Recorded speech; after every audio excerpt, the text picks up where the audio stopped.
What's up mga idol? Welcome back sa The Singing Show TV. Handa na ba kayo sa isang kwento na siguradong magbibigay inspirasyon sa inyo? Isang Pilipino ang muling nagpasiklab sa international stage. Siya ay walang iba kundi si Matty Juniosa, ang singer na nagpabilib sa buong mundo sa kanyang performance sa Britain's Got Talent. At hindi lang basta performance, kundi isang golden buzzer moment mula kay Simon Cowell. Pero sino nga ba si Matty Juniosa sa likod ng spotlight? Tara, alamin natin ang kanyang buong journey. Si Matty, 27 years old, ay lumaki sa Mandaluyong City. Bata pa lang, ramdam na niya ang pagmamahal niya sa musika. Isa siyang certified fan ng One Direction at dito lalo niyang na-develop ang passion niya sa pagkanta. Pero hindi naging madali ang kanyang journey. Bata pa lang, alam na niyang iba siya. Bilang bahagi ng LGBTQ community, dumaan siya sa maraming struggles, lalo na sa pagtanggap ng ibang tao, pati na rin ng kanyang sariling pamilya. May mga panahon na pinilit niyang baguhin ang sarili niya para lang matanggap, pero kalaunan, natutunan niyang yakapin kung sino talaga siya. Bago ang international stage, dumaan muna si Matty sa matitinding laban sa Pilipinas. Una siyang sumali sa The Voice of the Philippines Season 2. Pero hindi siya nakapasok. Pero hindi siya sumuko. Sumali siya sa Idol Philippines Season 1 at dito nagsimula ang kanyang pag-angat. Sa kanyang audition, kinanta niya ang Natural Woman ni Aretha Franklin. Looking out on the morning rain, I used to feel, oh, baby, what you done to me?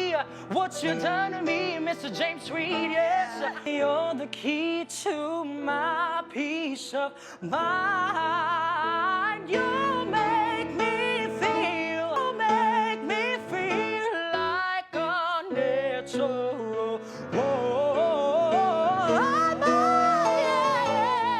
At agad niyang nakuha ang standing ovation mula sa judges na sina Regine Velasquez, Vice Ganda, Moira de la Torre, at James Reed. Sa buong competition, pinahanga niya ang lahat sa performances niya tulad ng I'll Make Love to You, I Have Nothing, Proud Mary. Umabot siya sa top 12. Pero sa kabila ng kanyang galing, siya ay na-eliminate. Masakit? Oo, pero dito nagsimula ang mas malaking kwento niya. Pagkatapos ng Idol Philippines, naging bahagi siya ng grupong Idols kasama sina Lucas Garcia at Enzo Almario.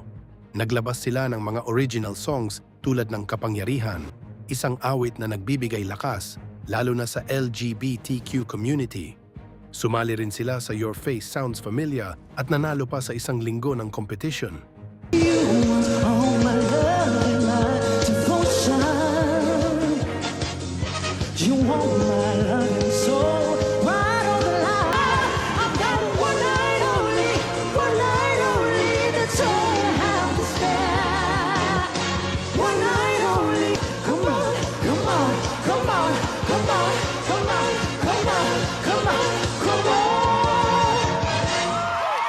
Pero noong 2022, gumawa si Matty ng isang matapang na desisyon.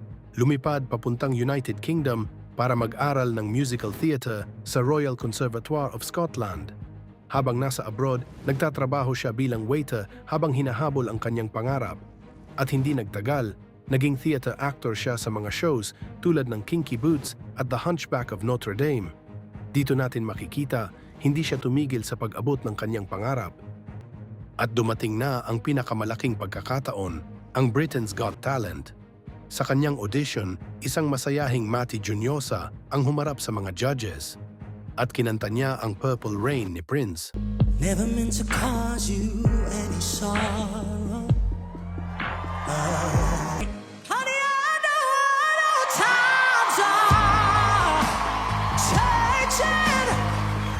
Let me guide you to the purple rain, purple rain, purple rain. I wanna see you laughing in the purple rain. Feel the purple in the purple rain.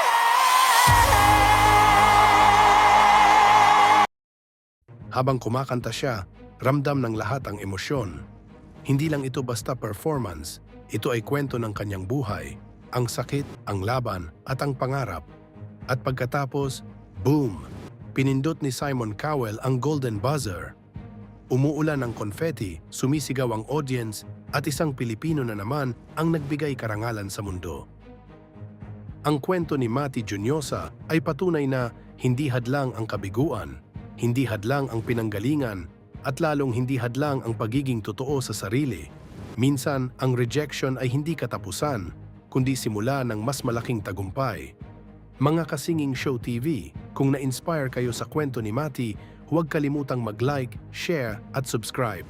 At i-comment nyo anong pangarap ang gusto nyong maabot. Malay nyo, kayo na ang susunod na mag-golden buzzer.